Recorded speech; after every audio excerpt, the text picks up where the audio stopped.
Factor. आप सभी लोगों का तहे दिल से स्वागत है मेरे चैनल शिवम फैक्टर में। आज हम डिस्कस करने वाले हैं बहुत ही अच्छी चीज़ जिसका नाम है सिलोजिज्म, और जो काफ़ी अच्छे मार्क्स कैरी करता है एग्ज़ामिनेशन में।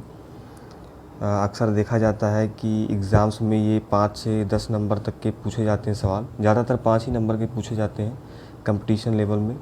तो अगर हम कंपटीशन की बात करें तो 2-4 नंबर भी हमारे लिए काफ़ी मायने रखते हैं, और हमारे सारे टॉपिक क्लियर होने बहुत ही ज़रूरी हैं। तो आज ये जो काफ़ी महत्वपूर्ण टॉपिक है, इसको आज हम डिस्कस करने वाले हैं अपनी इस आज के सेशन में। तो अगर आप चैनल पे नए हैं तो चैनल को सब्सक्राइब कीजिएगा, वीडियो को लाइक कीजिएगा अगर आपको इससे कुछ समझ में आता है तो। चलिए इस वीडियो को शुरू करते हैं।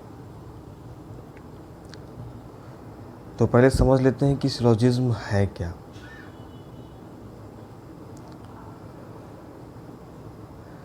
सिलॉज के क्वेश्चंस में हम देखते हैं कि अक्सर लिखा हुआ होता है कि चलिए क्वेश्चन आपको दिखा दूं पहले। जैसे हमारा एक क्वेश्चन है जिसमें लिखा गया है कुछ कुत्ते बिल्लियां हैं, कुछ बिल्लियां चूहे हैं, कोई चूहा चमगादड़ नहीं है। तो ऐसे क्वेश्चंस को हम सिलॉजिज्म के अंतर्गत रखते हैं। इसको ये सारे क्वेश्चन सिलॉज के अंतर्गत आते हैं। तो इसको सॉल्व कैसे करना है, क्या ईजीएस्ट वे है, किस तरह से आसानी से इसको सॉल्व कर सकते हैं, वो मेरा तरीका क्या है सॉल्व करने का आसानी से, उसको आज हम डिस्कस करेंगे इस पर। वैसे आपने कई सारे चैनल्स में देखा होगा, कई सारे जगहों पर देखा होगा, अलग अलग तरीके से इसको लगवाया जाता है। फिर भी कुछ स्टूडेंट्स के मन में डाउट रहता है कि आखिर इसको सॉल्व कैसे किया जाए, एक्यूरेसी नहीं बन पाती है उनकी। तो वही चीज़ हम डिस्कस करेंगे आज कि एक्यूरेटली 100% श्योर होकर आप कैसे सही आंसर को टिक कर सकते हैं। तो चलिए पहले क्वेश्चन से हम समझने की कोशिश करते हैं। लिखा गया है कुछ कुत्ते बिल्लियां हैं, सम डॉग्स आर कैट्स। तो हमें पूरा लिखने की ज़रूरत नहीं है कि हम पूरा कुत्ता लिखें, यहाँ पर हम सिर्फ डी बना सकते हैं। D some dogs are cats. इस तरह से इसका डायग्राम बनता है। कुछ कुत्ते बिल्लियां हैं, सम डॉग्स आर कैट्स। फिर कहा गया है some cats are rats, some cats are rats. ऐसे सिंपली हम बनाते चले जाएंगे। फिर लिखा गया नो रैट्स आर बैट्स, कि कोई भी रैट बैट नहीं है, कोई चूहा चमगादड़ नहीं है। एक बात ध्यान रखिएगा, इसमें जो चीज़ें लिखी हुई हैं उससे इस क्वेश्चन का कोई लेना देना नहीं है कि कुछ कुत्ते बिल्लियां हैं तो क्या सच में कुत्ते बिल्लियां हो सकते हैं, ऐसा तो कभी होगा नहीं। तो इससे आपको भटकने की ज़रूरत नहीं है। ये सिर्फ़ और सिर्फ हमको पज़ल टाइप के क्वेश्चंस देते हैं। आपको सिर्फ लैंग्वेज पर ध्यान रखना है कि हमसे क्या पूछा जा रहा है।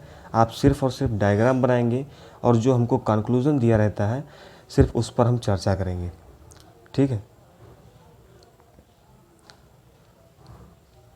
चलिए देख लेते हैं इसको।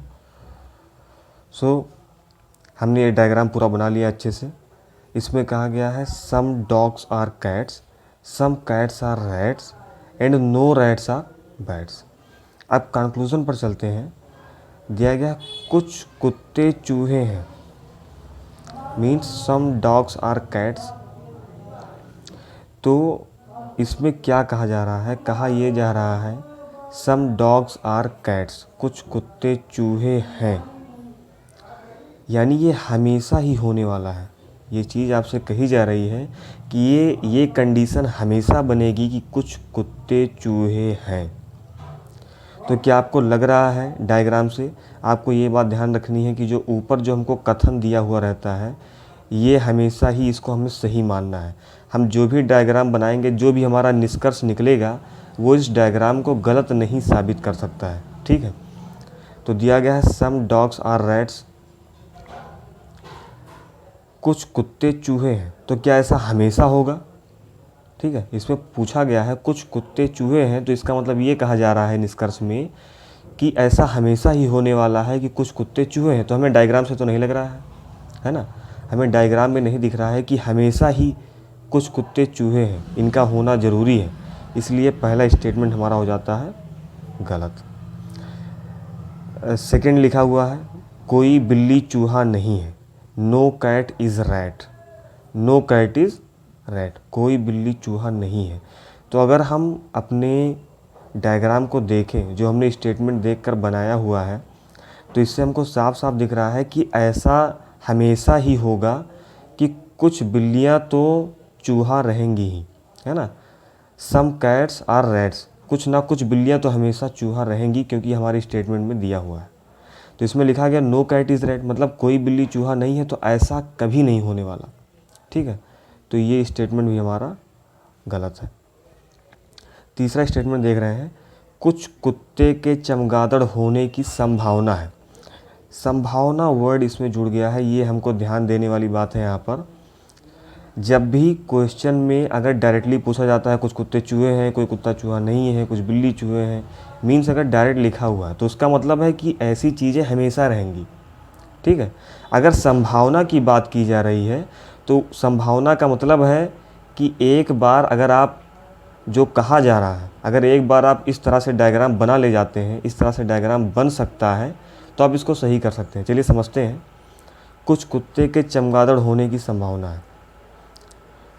बैट्स यहाँ पर है, डॉग्स यहाँ पर है। Some dogs are bats being possibility, कुछ कुत्ते के चमगादड़ होने की संभावना है। चमगादड़ ऊपर है, मीन्स चमगादड़ और रेड के बीच में नो की रिलेशन है, मीन्स ये चमगादड़ इसके अंदर नहीं आ सकता या इसके पास में इस तरह से नहीं आ सकता, ठीक है। बाकी ये जो बैट है ये इसके पास भी आ सकता है, इसके पास भी आ सकता है, ठीक है। तो लिखा है कुछ कुत्ते के चमगादड़ होने की संभावना है, मीन्स ये हमेशा नहीं है, ठीक है। ये नहीं कह रहा है। संभावना का मतलब ये है कि सिर्फ एक बार अगर ऐसा हो जाता है तो आप कह देंगे कि कंक्लूज़न 3 सही है। तो अगर हम देखें कुछ कुत्ते के चमगादड़ होने की संभावना है, तो अगर हम चमगादड़ को यहाँ बना दें, बैट हम यहाँ ले आए, इसके बीच में अभी भी नो की रिलेशन है, इसके और इसके बीच में, ठीक है। तो अगर हम देखें, अगर इस फिगर को हम इस तरह से बनाएं, तो अगर पढ़ें कथन को तो कुछ गलत हो रहा है। कुछ कुत्ते बिल्लियाँ हैं, अभी भी कुछ कुत्ते बिल्लियाँ हैं, कुछ बिल्लियाँ चूहे हैं, कुछ बिल्लियाँ चूहे हैं, means some cats are rats, अभी भी है। कोई चूहा चमगादड़ नहीं है, कोई रेड चमगादड़ नहीं है, यानी हमारा जो स्टेटमेंट है वो गलत नहीं हो रहा है। तो हम कह देंगे कि हमारा ऑप्शन नंबर 3 हमारा सही है। इस पूरे क्वेश्चन में केवल आंसर 3 हमारा सही है, ठीक है।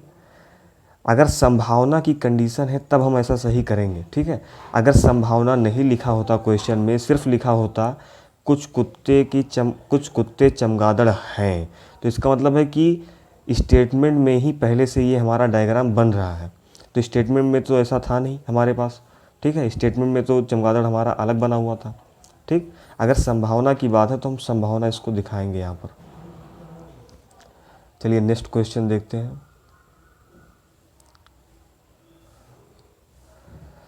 क्वेश्चन नंबर 2, इसमें दिया गया है सभी आलू टमाटर है, ठीक है। ऑल पोटैटोज़ और टमाटोज़। इसमें आप पूरा वर्ड मत लिखा कीजिए, आपको ज़्यादा टाइम लगेगा, ठीक है। आप सिर्फ और सिर्फ उसका पहला अल्फ़ाबेट चाहे इंग्लिश में चाहे हिंदी में आप जैसा चाहे लिख सकते हैं, ठीक है।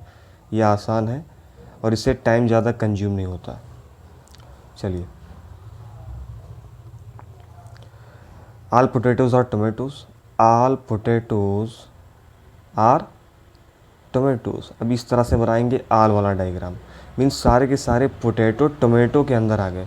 आल पोटैटोज़ आर टोमेटोज़, मतलब सभी आलू टमाटर हैं। देखिए टमाटर के अंदर आ गए सभी के सभी आलू। आल टोमेटोज़ आर एप्पल्स, फिर से आल टोमेटोज़ आर एप्पल्स, सभी के सभी टोमेटो एप्पल हैं। Some apples are onions, some apples are onions. देखिए कितनी आसानी से डायग्राम बन गया। इसी तरह से हमको बनाना है एग्जाम में भी। अब कंक्लूजन पे चलते हैं। सम ओनियंस आर एप्पल्स, कुछ प्याज सेब है, सम ओनियंस आर एप्पल्स। अब देखिए इसमें संभावना वाली बात नहीं लिखी गई है एक भी सेंटेंस में, ठीक है। तो हमको ये बताया जा रहा है कि ऐसा हमेशा ही होगा। Some onions are apples, some onions are apples यानी कुछ ओनियन एप्पल हमेशा ही होंगे। तो अगर हम अपने डायग्राम को देखें जो हमने स्टेटमेंट से बनाया है, तो ऐसा तो हमेशा होने वाला है, ये बात सही है, ठीक है, कि कुछ ओनियन तो हमेशा एप्पल होने ही वाले हैं। अगर ओनियन को हम अलग बना दें, ठीक है, तो हमारा स्टेटमेंट गलत हो जाएगा। देखिए स्टेटमेंट में लिखा गया है सम एप्पल्स आर ओनियंस, कि कुछ एप्पल ओनियन है। अगर ओनियन अलग रहता तो हमारा स्टेटमेंट ये गलत हो जाता, ठीक है, यानी हमारा यही वाला डायग्राम सही है।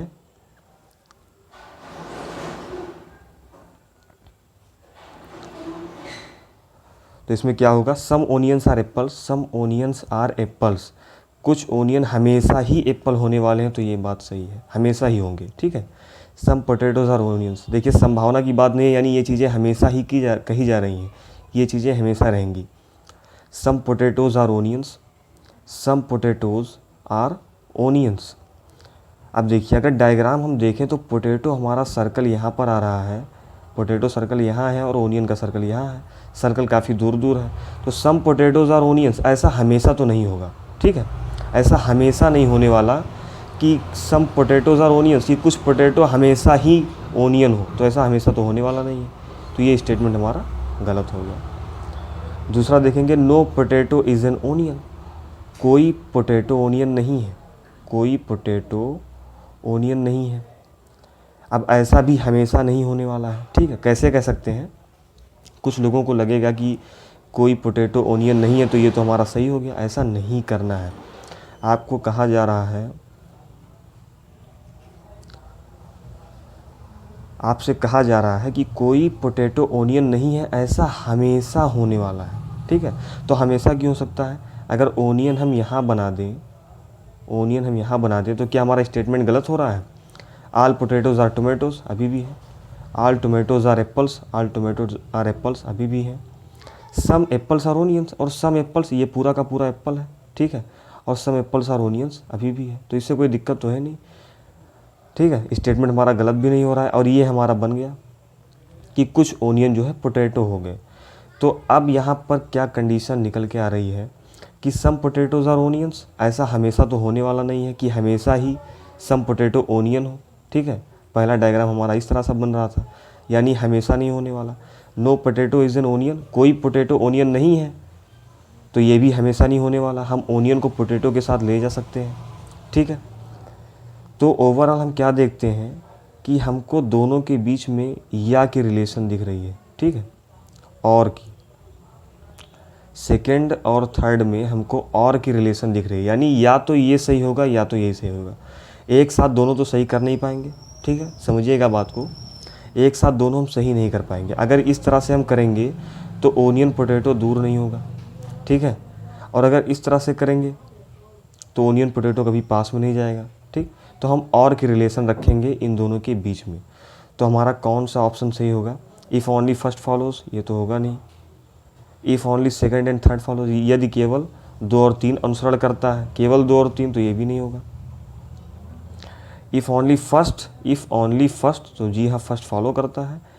एंड ईदर सेकेंड और थर्ड फॉलोज, ईदर सेकेंड और थर्ड, ईदर सेकेंड, ईदर और लगा है, इसका मतलब होता है या तो सेकेंड या तो थर्ड, और एंड लगा है, एंड मीन्स और, तो एक और या तो 2 या 3 फॉलो करता है, ठीक है। तो इस तरह से हमारा ये ऑप्शन सी हमारा सही हो जाता है, ठीक है। चलिए नेक्स्ट क्वेश्चन देखते हैं। नेक्स्ट क्वेश्चन देखिए क्या लिखा है, some rain are water, some rain are water, all water are lands, all water are lands, no land is sky, no land is sky, ठीक है। अब कंक्लूजन देख लेते हैं। Some rains are not sky, some rains are not sky, मतलब ऐसा हमेशा ही होने वाला है कि कुछ रैन स्काई नहीं होंगे। देखिए नो की रिलेशन हमको क्या बताती है, नो की रिलेशन हमको ये बताती है कि जो यस वाला गोला है और जो यल वाला गोला है ये आपस में जुड़ नहीं सकते, ठीक है, ये दोनों गोले आपस में जुड़ नहीं सकते। बाकी ये सर्कल जो है दूसरे सर्कल के साथ जा सकता है, लेकिन यल के अंदर यस वाला नहीं जा सकता और यस के अंदर यल वाला नहीं जा सकता, ठीक है। जैसे अगर देखें, क्या यस वाला सर्कल डब्ल्यू के अंदर जा सकता है? बिल्कुल नहीं जा सकता। क्यों नहीं जा सकता? क्योंकि जो हमारी बाउंड्री है यल वाली, ठीक है, जो यल वाली बाउंड्री है इसमें नो की रिलेशन है यस के साथ। तो जब बाहर से ही बाउंड्री लॉक है तो अंदर कैसे जाएंगे हम, ठीक है। तो ये इस तरह से हम नहीं जा सकते, यानी यल के अंदर जितनी चीज़ें आएंगी उसके साथ यस नहीं जा सकता, यस उससे बाहर जाएगा जिसके साथ नो की रिलेशन नहीं है। तो इसको समझिए कैसे इसको बनाना है। चलिए, so some rains are not sky, some rains are not sky, ऐसा हमेशा ही होने वाला है कि जो कुछ रैन है वो स्काई नहीं है। ऐसा हमेशा होगा कि कुछ रैन स्काई नहीं है। तो देखिए क्या लग रहा है आपको, अब जो रैन का जो पार्ट अंदर आ रहा है यल के, ठीक है, रैन का जो पार्ट अंदर रहा है उसके साथ तो यस जा नहीं सकता, कि जा सकता है? नहीं जा सकता है। तो रैन का जो पार्ट अंदर है यल के उसके साथ यस जा नहीं सकता, तो हम कह सकते हैं कि ऐसा हमेशा होगा, ठीक है। हम कह सकते हैं कि ऐसा हमेशा होने वाला है कि सम रैन्स आर नॉट स्काई, कि कुछ रैन्स तो कभी स्काई हो ही नहीं सकते, ठीक है, ये वाला पार्ट तो कभी स्काई हो ही नहीं सकता। तो हमारा फर्स्ट सही हो जाता है। नो वाटर इज स्काई, कोई वाटर स्काई नहीं है। तो ये तो आपको साफ साफ दिख रहा है कि वाटर यल के अंदर है, लैंड के अंदर है, तो स्काई कहाँ से हो सकता है? तो ये भी हमारा सही हो जाता है। ऑप्शन थर्ड देखें, some lands are sky, some lands are sky, यानी ऐसा हमेशा ही होने वाला है कि सभी के सभी लैंड, सॉरी, ऐसा हमेशा होने वाला है कि कुछ लैंड्स स्काई होंगे। तो देखिए हमेशा तो नहीं होने वाला, ठीक है। हमारा जो डायग्राम बन रहा है स्टेटमेंट से, उसमें हमको दिख रहा है कि यस यल से अलग है, स्काई लैंड से अलग है। तो ऐसा हमेशा नहीं होने वाला है, ठीक है। हो सकता है एक आध बार बन जाए, लेकिन ऐसा हमेशा नहीं होने वाला है कि कुछ लैंड हमेशा ही स्काई होंगे, ठीक। यानी अगर ये अलग भी रहेगा तो भी हमारा स्टेटमेंट सही है। तो हम कह सकते हैं सम लैंड्स आर स्काई। इसका तीसरे कंक्लूज़न का मतलब है कि कुछ जो लैंड्स हैं वो हमेशा ही स्काई होंगे, हमेशा ऐसा ही डायग्राम बनेगा। तो ऐसा तो कभी होगा नहीं, ठीक है। तो ये वाला हमारा गलत हो जाएगा। Only first and second follows, वो एक और दो दोनों अनुसरण करते हैं, ठीक है। ऑप्शन डी हमारा सही हो जाएगा। चलिए नेक्स्ट क्वेश्चन देख लेते हैं। नेक्स्ट क्वेश्चन क्या है? Some coins are notes, some coins are notes, ठीक है। All coins are currencies, all coins are currencies. अब देखिए सी दो बार है, कंफ्यूज हो जाएंगे, तो एक अल्फ़ाबेट और लेते हैं, इसको सी के साथ ओ लिख दिया और सी के साथ यू लिख दिया हमने, ठीक है, ताकि कॉइन और करेंसी में डिफरेंशिएट कर सकें। No currency is bottom, no currency is bottom, समझ रहे हैं? No currency is bottom, sorry, चलिए फिर से बनाते हैं। Some coins are notes, all coins are currencies and no currency is bottom.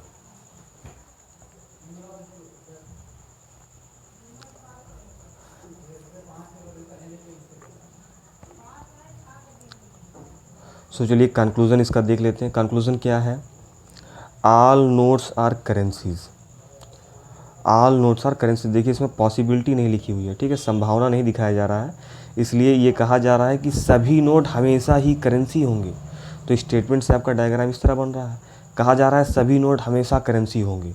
तो सभी नोट हमेशा करेंसी कहाँ हो जाएंगे, ठीक है, सभी नोट। अब देखिए कुछ नोट तो हमेशा करेंसी होंगे लेकिन सभी नहीं होंगे, ठीक है, हमेशा ऐसा नहीं होगा कि सभी नोट करेंसी हो, कुछ नोट करेंसी हो सकते हैं। यानी पहला स्टेटमेंट हमारा गलत हो गया।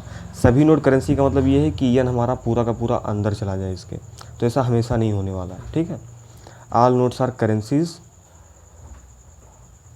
ये हमारा गलत हो जाएगा। Some notes are currencies, some notes are currencies, कुछ नोट करेंसी हैं, कुछ नोट करेंसी है, तो ये हमारा हमेशा ही सही होगा। इसमें कहा जा रहा है कि कुछ नोट करेंसी है, पॉसिबिलिटी लिखा नहीं हुआ है, संभावना बताई नहीं जा रही है, इसका मतलब कि ये हमेशा की बात की जा रही है कि कुछ नोट हमेशा ही करेंसी होंगे। तो ये तो बात सही है। हमने जो स्टेटमेंट से डायग्राम बनाया उसमें हमको साफ साफ दिख रहा है कि कुछ नोट तो हमेशा ही करेंसी होने वाले हैं, ठीक है, इसको हम अलग नहीं कर सकते, तो हमारा सेकंड सही हो जाएगा। Third, some bottoms being notes is a possibility.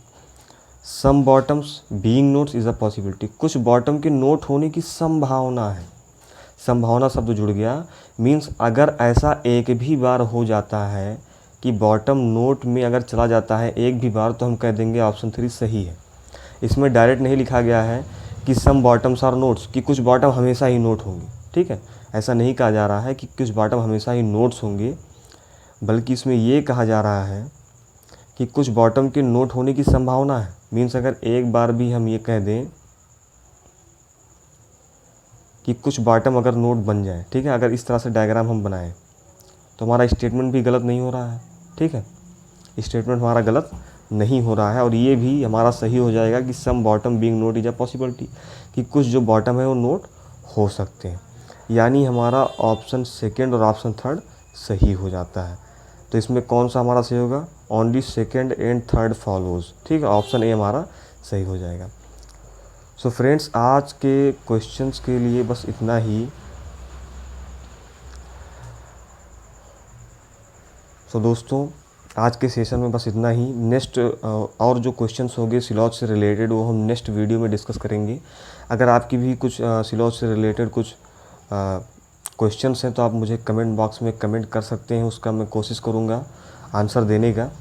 अगर आप चैनल पर नए हैं तो चैनल को सब्सक्राइब कर लीजिएगा और वीडियो को लाइक कीजिएगा अगर आपको ये सेशन पसंद आया तो। और ऐसी वीडियोज़ आगे देखने के लिए बेल आइकन को ज़रूर प्रेस कीजिएगा, जिससे कि आपको आगे की वीडियोज़ मिलती रहे। Thank you, have a nice day.